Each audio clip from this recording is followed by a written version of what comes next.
வணக்கம். இது பண்டைய தமிழ் மருத்துவம் வைத்தியர் கார்த்திகேயன்.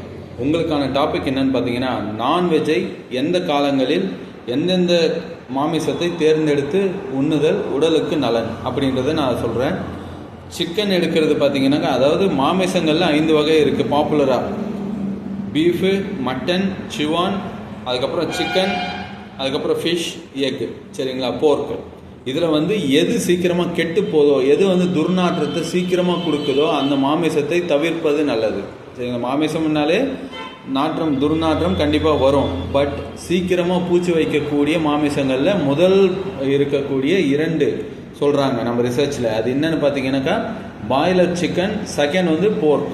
இது ரெண்டுமே சீக்கிரமாக துர்நாற்றம் வரும், பூச்சிகளும் வைக்கும். இதை சாப்பிட்டால் நம்ம உடலுக்கு கெடுதலே மிஞ்சும். சரிங்களா, இதில் கிடைக்கக்கூடிய சத்தை விட ஆபத்துகள் அதிகம். அதனால் நீங்கள் தேர்ந்தெடுத்து மாமிசத்தை எடுக்கிறது நல்லது. நன்றி.